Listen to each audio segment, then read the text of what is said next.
এখন দুখীয়া ঘৰৰ কাহিনী। ঘৰত আছিল ভায়েক আৰু ককায়েক। ককায়েকে দিন হাজিৰা কৰিছিল, খেতি কৰিছিল, ৰ'দ বৰষুণ সহি ঘৰ চলাইছিল। কিন্তু সৰু ভায়েকে সেই কষ্ট বুজা নাছিল। সি সদায় লগৰ লগত পাৰ্টি কৰিবলৈ ককায়েকৰ পৰা পইচা লৈছিল। আৰু তেনেতে এদিন কাম কৰি হোৱাৰ পাছত মালিকৰ ঘৰত জিৰণি লওঁতে এইটো ল। দাদা, আজি আপুনি কোৱা মতে গোটেইখিনি কাম কৰি আহিলোঁ। পইচাটো? ঠিক আছে, ৰ মই আনি আছো।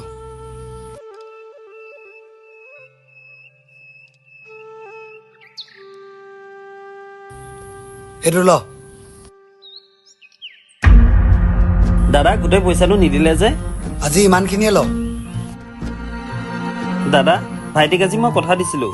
তাৰ ককাইকটো হৈ যদি মই দায়িত্ব পালনেই কৰিব নোৱাৰোঁ, তেতিয়াহ'লে মই তাৰ ককাইক হোৱা যোগ্যই নহয়। ঐ সেইটো কোন? ঐ চা আকৌ, ইয়াৰ আকৌ কাম আধা চেলোৱা, পইচাটো আকৌ সম্পূৰ্ণকে লাগে। আৰে এনেকাতো খেদি নপঠা কেলে? ঐ তোৰ মুখখন চাওঁচোন। দাদা, আজি মোৰ বাৰ্থডে আছে নহয়। তই চাগে বুজিছই মোৰ যে লগৰখিনি পাৰ্টি দিব লাগে। বুজিছোঁ। আজিলৈকে যিমানখিনি কৰিছোঁচোন সকলোখিনি তোৰ কাৰণে কৰিছোঁ। তই সুখত থাকিলেই মই সুখ পাওঁ। ল।